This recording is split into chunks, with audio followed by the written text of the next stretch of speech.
Good afternoon, all the nerds out there. I hope you all are doing fine. And today we are going to continue our session on romantic criticism. In our previous session, we talked about introduction to romantic criticism and early romantic critics as well. And today, in this particular session, we're going to move to one of the important critics in romantic criticism is here over your screen. As you can see over your screen, we have two most important critics in romantic criticism, William Wordsworth and S.T. Coleridge, right? So we're gonna move with William Wordsworth, and here over your screen we have a little bit about him, and then we'll move to the preface to Lyrical Ballads.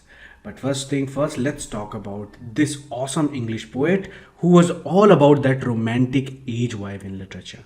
He and his buddy S.T. Coleridge teamed up in 1798 to drop a bomb of poetry called Lyrical Ballads, right?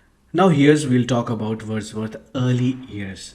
So while he was studying at Cambridge University, he settled to Switzerland and France during the summer, and guess what? He totally got into the French Revolution scene.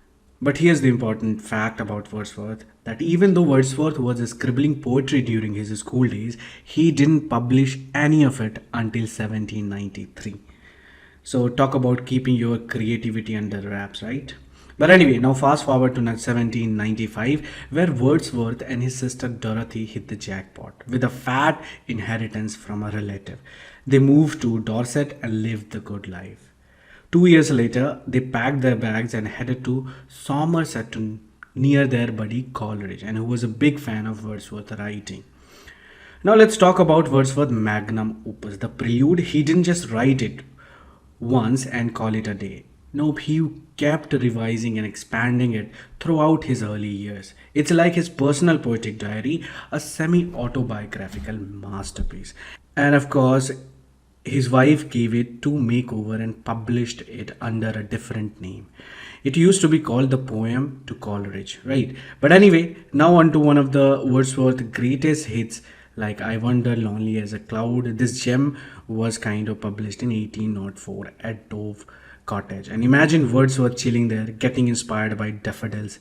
It's a kind of classic. And one last thing before we jump into the preface to the Lyrical Ballads, Wordsworth held the prestigious title of Poet Laureate from 1843 until his passing in 1850.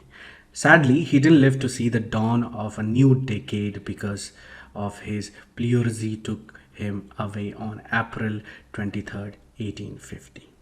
Anyway, let's quickly move to the topic that we are more focused here, the preface to the Lyrical Ballads.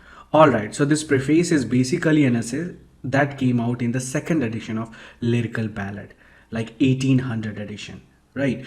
But here's the deal, it's not just an essay, it's a kind of, bomb collection of poetry called Lyrical Ballads, mainly cooked up by William Wordsworth. Now, the cool thing is that this preface is like the manifesto of romantic movement.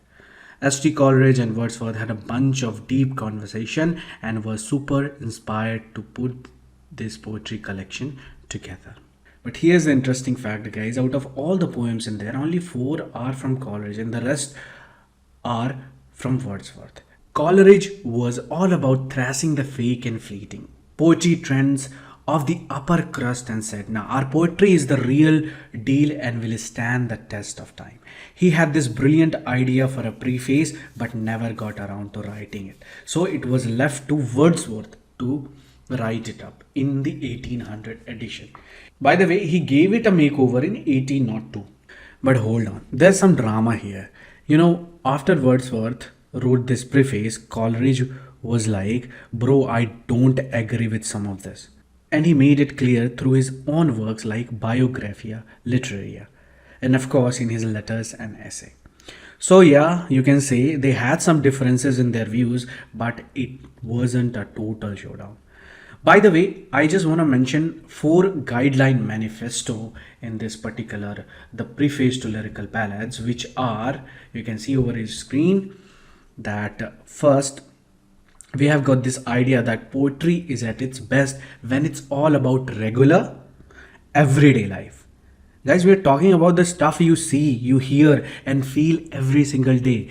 And here's another important fact is that it should be written in plain, simple language, the kind you and I use when we are just chatting with our friends, right?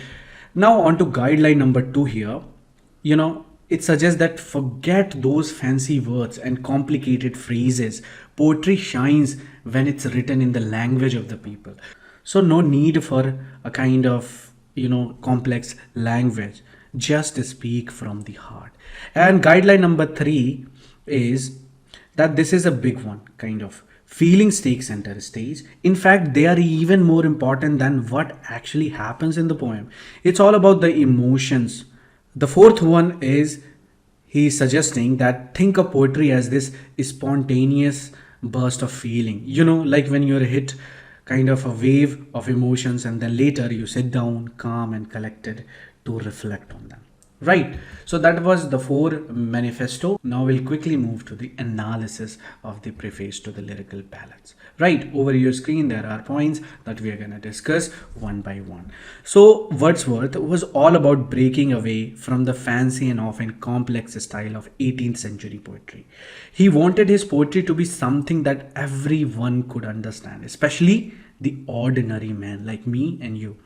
So one thing he made it clear that he wasn't just a fan of using abstract ideas of personification to make his poetry kind of sound all high and mighty. He believed that poems, should come from the heart and not just try to elevate the language above regular conversation. So Wordsworth was all about capturing emotional truth and staying true to nature. He felt that by doing this, he could give insight into the lives of everyday people. And why did he prefer the countryside over the hustle and bustle of the city? Well, because it was simpler and more in tune with nature. He liked the idea of united common population that shared similar experiences. He was also big on the idea that the natural world held truth that were constant and unchanging. Unlike the rapidly expanding cities like London, right? And Wordsworth wanted to make ordinary experiences seem extraordinary and long lasting, much like the permanence and unchanging truth of nature. Now let's talk about how he thought poetry should be created. So Wordsworth believed that poetry should come from powerful emotion, not just observation. These emotions should be remembered and reflected upon in moments of tranquility. So during this reflection, this poet might recall related experiences or thoughts, right? And this contemplation was personal and meant only for the poet. But eventually, that tranquility would fade, and the poet would distill all these thoughts to create universal expression of the original emotion, ready to share with an audience. So, for Wordsworth, simple poetry wasn't just about classical models or supernatural inspiration, it was about understanding and reflecting on real emotions. Now, when it comes to the distinction between poetry and prose, Wordsworth was all about blurring those lines. He didn't see poetry as more heroic or higher art than prose. He saw both as the language of man. He wanted his poetry to be like a person speaking to other people, breaking down the barriers between prose and poetry. So Wordsworth again also wasn't a fan of fancy meters in poetry. He thought they made the verse feel forced and preferred a more natural and a straightforward approach. He called it poetic diction. So in the end, Wordsworth's message is clear, guys. Whether he wrote in prose or verse, he believed that the essential principle of his art was imagination and sentiment, using the natural language of meter or prose. So remember, poetry doesn't have to be all fancy and complex. It can be about sharing real emotions and truth in a way that everyone can understand, right? So guys, that was all about Wordsworth, the preface to Lyrical Ballads. Now we'll move to another titan here in romantic criticism is St. Coleridge. Over your screen, guys, you can see first we'll talk about his life a little bit and then we'll move on to Literaria Biographia or Biographia Literaria, which was published in 1870. So guys, get ready. We'll just talk about his life a little bit. Right. So Coleridge, as we know as English legend, especially from the 18th and early 19th century. So picture this. He's not just a poet, but also a philosopher, and also a political thinker, and a religious theorist. A real Renaissance man, if I would put in one word. But anyway, so let's break it down. So, Coleridge kicked off his academic journey at the University of Cambridge, remember that. But here's where it gets really interesting. He met the one and only Wordsworth in 1795, and they became kind of best friends forever in the world of poetry. And they were basically the dynamic duo of Romanticism. Coleridge's poetry went through quite the transformation under Wordsworth's influence. It became more chatty and down to earth, finding inspiration in the everyday stuff of life. And from 1797 to 1798, he was practically neighbors with Wordsworth and his sister Dorothy, down in Somersetshire. Remember that place. Anyway, in 1796, Coleridge again published his poetry collection, Poems on Various Subjects, and then in 1798 came this big bang called Lyrical Ballads, and this was a game changer, as we know, right? And kicked off the whole British Romantic movement. Coleridge had a mission with this one, and he wanted to write poems that stirred up poetic faith in readers, exploring the mystical and supernatural. After the success of Lyrical Ballads, these two literary rock stars toured Europe, probably basking in the glory of their work. But as life goes, Coleridge faced some rough patches, and including an opium addiction in 1816. He bunged with his buddy physician James Gilman while battling his demon. Right, and now we'll quickly move to our main focus here, to Biographia Literaria, right? And as you can see over your screen, here are some points, and also we'll talk about chapter 14, which is quite important. But first, let's talk about what is Biographia Literaria and what else can we find in it. Biographia Literaria, published back in 1870. Right, so the subtitle of the book is kind of biographical sketches of my literary life and opinions. So you should remember the whole subtitle, because sometime you get in the question. Not sometime, I have actually seen in a couple of years back, kind of in both shift, the question was kind of same. But anyway, this subtitle is a kind of nod to Lawrence Sterne, the life and opinions of Tristram Shandy. So it was actually inspired from the life and opinions of Tristram Shandy, a gentleman, right? So think of it as Coleridge paying his respect to this literary predecessor.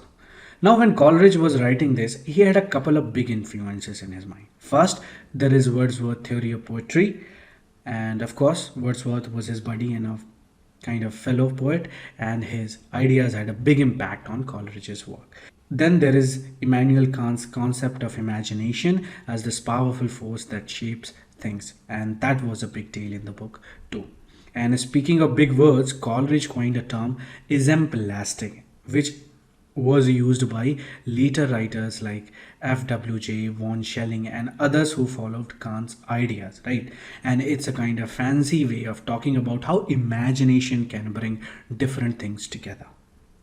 Now, Biographia Literaria is quite a read, and it's got 24 chapters. In these chapters, Coleridge takes a deep dive into himself through the lens of criticism and its theory. Volume 1 mostly focuses on his philosophical development, which was pretty important to him. Coleridge had this belief in the self-sufficing power of absolute genius, which means he thought genius could stand on its own, kind of like how you don't need the kind of egg cell once you've got the egg, right? And it's an interesting way to look at the talent and his genius. But anyway, that was all about his Biographia Literaria. Now let's talk about chapter 14. And of course, in this particular chapter, you will have fancy and imagination that we'll discuss in our next slide. But anyway, chapter 14 of Biographia Literaria, this chapter kicks off with Coleridge talking about what he thinks are the two most important things in poetry.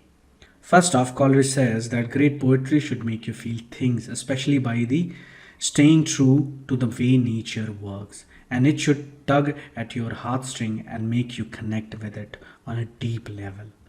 Imagine reading a poem about a beautiful sunset that feels so real. It's like you're watching it yourself. And that's what he was getting into it. And the second big point he brings up is that poetry should also be imaginative and bring something new to the table. It shouldn't just repeat what's already been said a thousand times. It's like talking a familiar story and giving it a fresh twist with your own colorful imagination. Now, here's the cool part. Coleridge says that these principles should be applied to everyday life. He's all about finding poetry in the ordinary stuff we come across every day, like a simple walk in the park or chat with a friend. But wait, there is more also. He also talks about a different kind of poetry where the stories and characters are all about supernatural. Think ghosts, magic, and all that mystical stuff. So basically, you have got poetry based on real life and poetry that's all about the supernatural. Now, here's an interesting fact. Coleridge might not agree with everything his buddy Wordsworth says about how poetry should sound, right? According to Wordsworth, that's the poetic diction, right? But he's got his back when it comes to defending Wordsworth's lyrical ballads. He's like, hey, these poems are written in a language that sounds like how real people talk, and they are kind of awesome. Now let's move to fancy and imagination. These two terms are quite important when we talk about Biographia Literaria, and of course when we talk about chapter number 14. So imagine that fancy and imagination, right? So let me tell you the first thing. Kant, Fichte, and Schelling are kind of original when it comes to defining imagination, right? We have talked in our previous session. And imagination and fancy are not the same thing at all. Fancy, well, it's a bit of, lightweight. It doesn't have that creative stuff. All it does is take stuff it sees and makes it look pretty, right? It's like mixing and matching different colors to create beautiful patterns, but there is no real magic happening. Now, when it comes to imagination, on the other hand, is the real deal. It comes in two flavors, primary and secondary imagination, that we'll talk soon. But anyway, primary imagination is like a basic superpower. It's what lets us see the world around us, right? We can perceive imagination through our senses, taking in all details, big and small. It's like being able to see objects in all their parts and as a whole. But here's where it gets really interesting. Coleridge thinks that fancy is a kind of, me compared to imagination. Fancy is still creative, but it's like playing with different puzzle pieces from totally different sets. You're mixing and matching things that don't really belong together. So, in a nutshell, imagination is the real superhero here, and it lets us see the world, understand it as a whole, and even create new stuff that makes sense. Fancy, well, it's like playing around with colorful puzzle pieces from different boxes. Now we'll talk about imagination. And according to him, imagination has like two parts, secondary imagination and primary imagination. First, we'll talk about primary imagination, then we'll move to the secondary. So, primary imagination, you see, imagination isn't just daydreaming about or fantasizing about something. It's a bit more complex than that. Coleridge tells us that there are two forms of imagination. Now, primary imagination is like our basic superpower. It's what allows us to experience the world through our senses. Imagine you're walking in a park and you see a beautiful tree. That's your primary imagination at work. It's like the gateway between your mind and the outside world. The cool thing about primary imagination, as you can see over your screen, is that it's not something you consciously control. Your mind is constantly soaking up impressions and sensations from the world around you, even when you're not trying. But here where it gets interesting. Your primary imagination doesn't just take in all this sensory data. It does a little magic trick. It organizes these impressions, shuts them out, and gives them some structure. This way, your mind can, form a clear and coherent image of the outside world. Now, secondary imagination. As we have studied in our previous slide, that primary imagination is like the foundation of creative thinking, right? It's something we all have, and it's based on our experience and perception. It's what gives us the raw materials for making art. Now, the secondary imagination is where the magic happens for the artist. It's what sets them apart. This is the imagination that takes those raw material and transform them into something beautiful. It's not just about daydreaming, it takes conscious effort and willpower. Think of it as an artist superpower. They can take the ordinary and make it extraordinary. Coleridge even has this cool term for esemplastic power that you should remember that it comes under secondary imagination.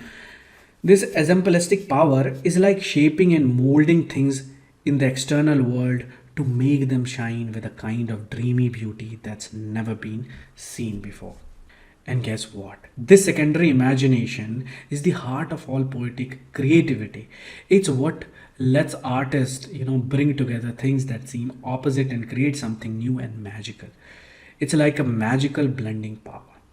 And one of the coolest thing about imagination is that, according to Coleridge, is that it can bring together all the different aspects of our inner and outer worlds. It can mix our thoughts, feelings, perceptions, and even connect us to the world around us, both spiritually and physically. So guys, that was all about Biographia Literaria and of course about S.T. Coleridge and major critics in romantic criticism. So guys, that was all here, and in our next session we're going to talk about late romantic critics like P.B. Shelley, John Keats, Lord Byron, we have Thomas Love Peacock, and there are a bunch of critics that you would like to know, and I'm sure from that itself you might get 2 questions. So remember that all these are very important sessions that we are taking, and as your exam is coming at your doorstep, it is very important to at least go through this video one more time. And I tell you, from unit 7, 8 and 9 you will definitely get 30 questions, maybe sometime 30 plus. And remember that these units will give you 30 plus questions and you will get 60 marks, right? And that's why I keep saying that you should not miss these sessions, especially toward your exam, right? But anyway, thank you so much, and I'll see you in our next session. And I would want everybody to be there because that will be the final session on romanticism. Thank you so much and have a good day. Bye bye.